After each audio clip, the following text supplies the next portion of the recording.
Hello, welcome to India Tonight. I'm Karan Thakur. Recent comments by the Supreme Court have raised critical questions about what the Prime Minister knew, did or didn't do regarding the 2G scam. So today we explore some of those questions and also the defense put up on behalf of the Prime Minister. My guests include one of the key petitioners in the 2G case, Subramainan Swamy, the national spokesperson of the Congress Party, Renuka Chaudhary, the well-known Hindustan Times commentator Ashok Malik, and the senior Supreme Court lawyer KTS Tulsi.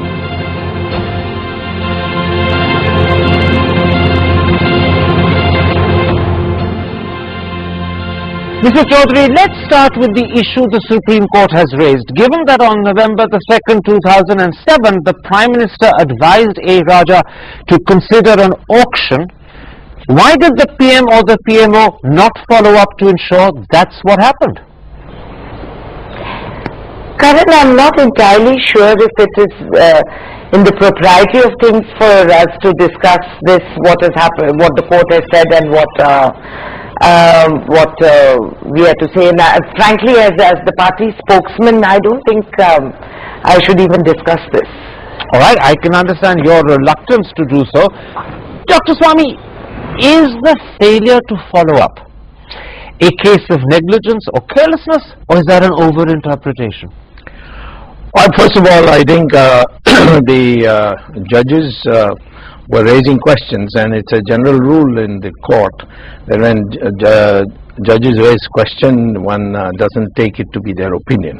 So in other words, this question may not have any motive, and therefore it doesn't necessarily suggest a particular standpoint. That's right. They just want to know what they are like, what the petitioners and the defendants are saying, so that it goes, it prepares their mind for writing their judgment. The important thing really is what the court has said doesn't reflect badly on the Prime Minister as such. And I'll just add one more thing.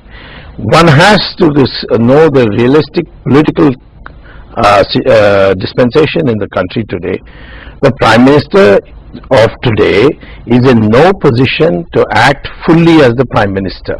There is a authority above him, and therefore we got to take that into consideration. All right, but the interesting thing which may surprise people is that although you're one of the most serious petitioners in the 2G case, what you said is not just a defense of the Prime Minister, but the implication of what you said is that journalists like me and others are over-interpreting what the Supreme Court has said. That's correct. Mr. Tulsi, in August, speaking to the Network 18 program, Devil's Advocate Montek Singh Ahluwalia had this explanation to give, and I'm quoting him now. The minister responded to the Prime Minister and assured him that he was following the established policy and any departure had the support and approval of the Solicitor General. As a lawyer, is that a convincing explanation for the Prime Minister not further pushing his advice for an auction? Well, if all this is correct, I think it is more than adequate explanation, because firstly I want to distinguish between the criminal culpability and policy making. Policy making is the prerogative of the government. Whether the policy is good or bad, whether it turns out to be for the better of the country or not, these are all matters which in the realm of hindsight we may continue to debate.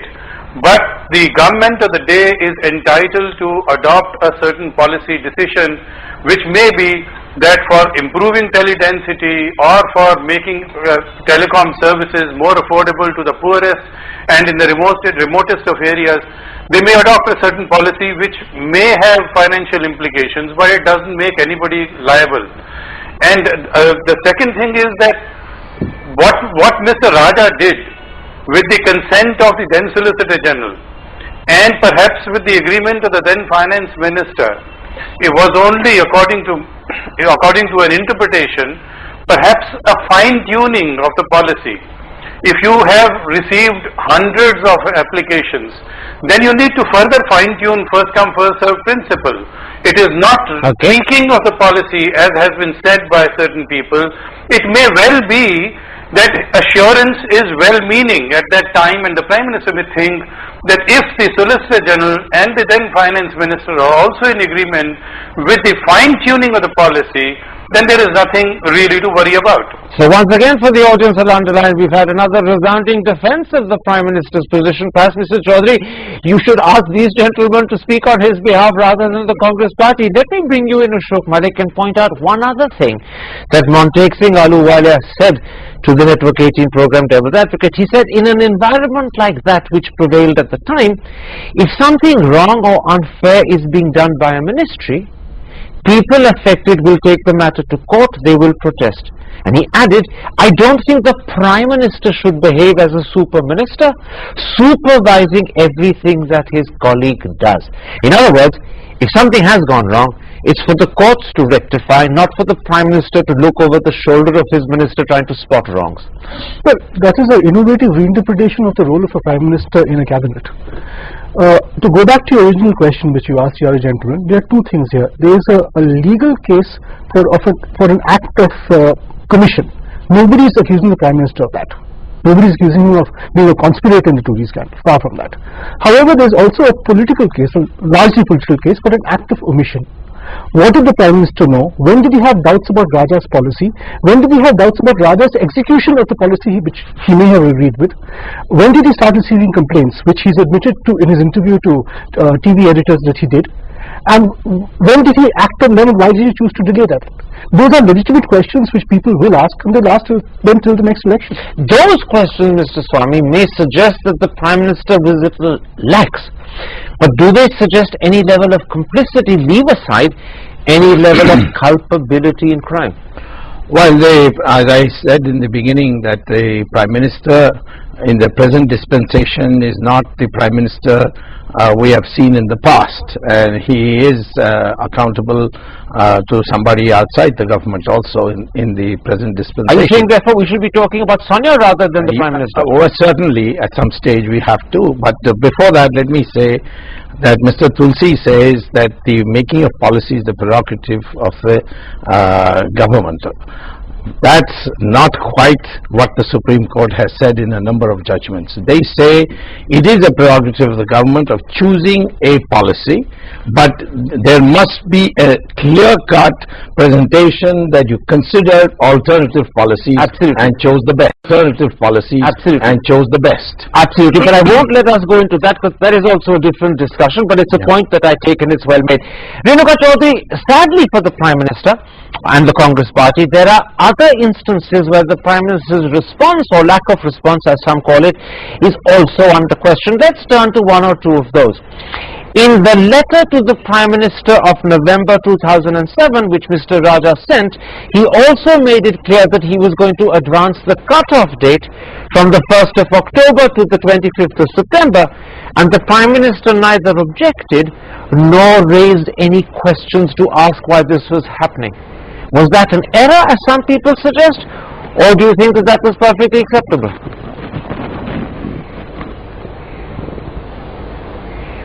Mrs. Chaudhary, your answer?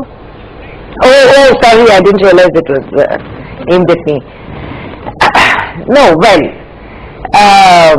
Karan, you have to see what the circumstances were and what really actually happened. A lot of what you're saying is reconstructed after the event is over, and I think we should be graceful about seeing the Prime Minister in his own light, and that he wouldn't have done anything deliberately wrong. I know that. There's a lot of grace in keeping silence, that I will certainly concede. No, it's not about silence.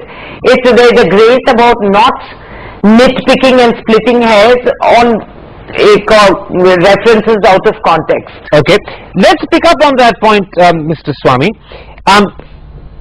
Ordinarily, people wouldn't question, but in this instance, the Prime Minister was made aware that the cut-off date was being changed, and he didn't raise questions or object. Yeah. Does that implicate him, or does that suggest that the Prime Minister thought there was nothing wrong in changing dates and there was no need to object or ask questions? Which do you think it is?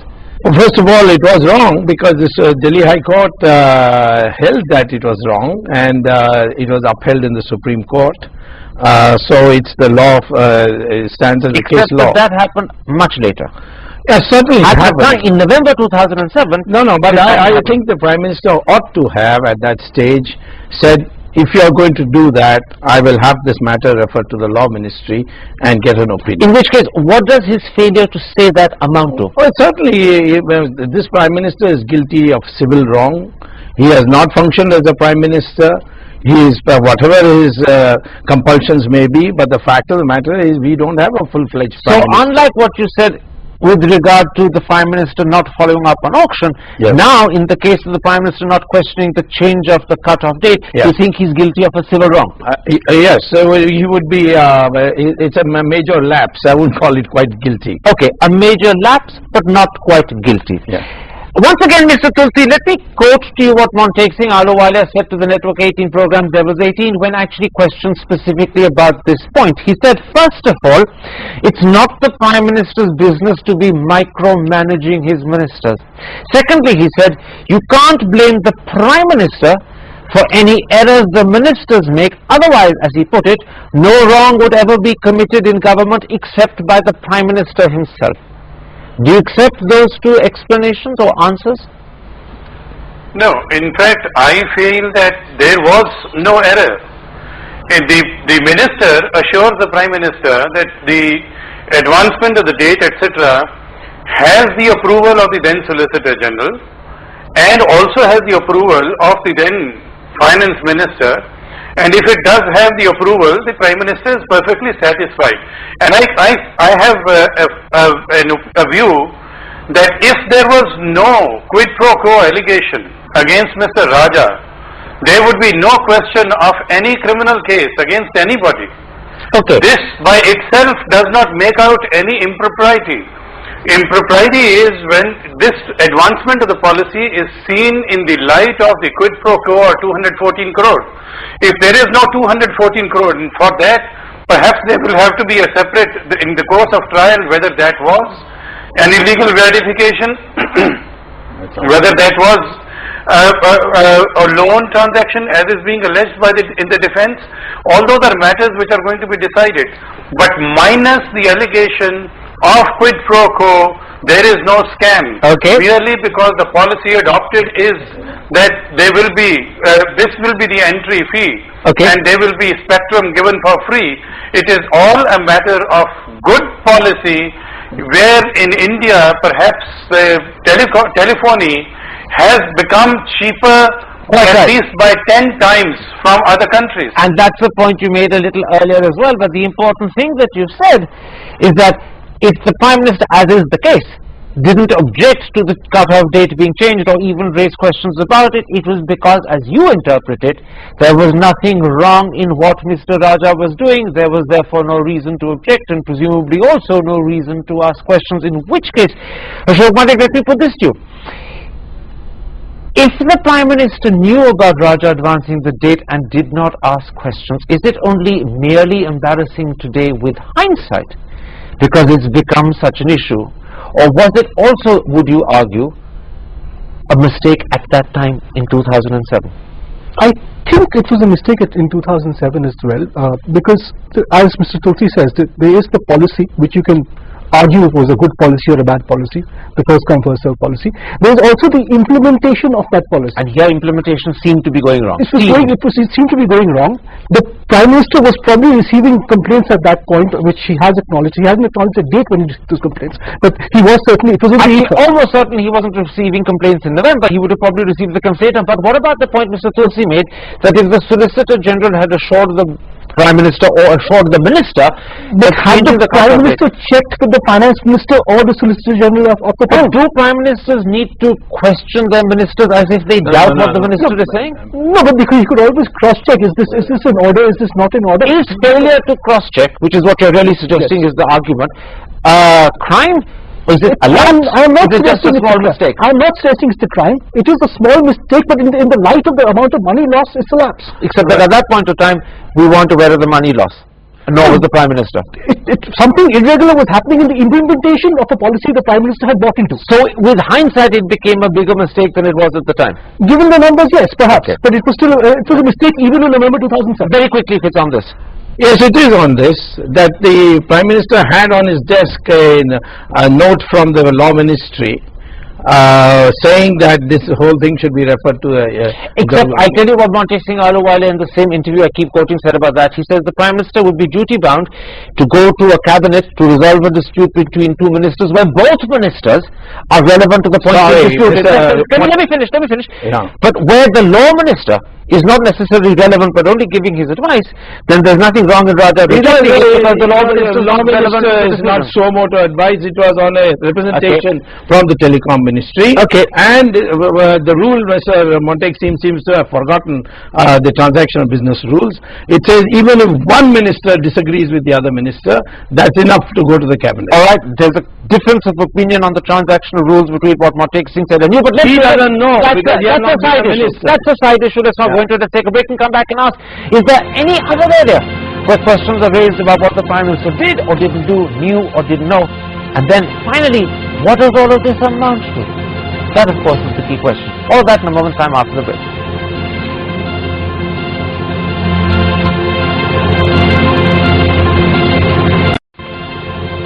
Welcome back to India Tonight. We're talking about what the Prime Minister knew or didn't know, did or didn't do about the 2G scam. Renuka Chaudhary, there's one other area where it said that the Prime Minister had been tipped off by A. Raja about what he was doing, but didn't raise any questions. In his letter to the Prime Minister of December the 26th, 2007, Raja informed the PM that he intended to implement first come, first serve, not in terms of the date of application, which was still then the conventional way of doing it, but in terms of a new criteria he had devised, letters of intent.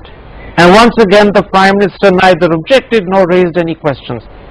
Do you think that was an error, or do you think people are being wrong in saying it's a mistake? Karan, I think till the full facts come in front of us, we shouldn't really speculate on all this, because there are lots of things we know and there are even more lots of things that we don't know. That sounds so much like whether they were letters, whether they were annexures, whether they were put up, or whether they were not put up.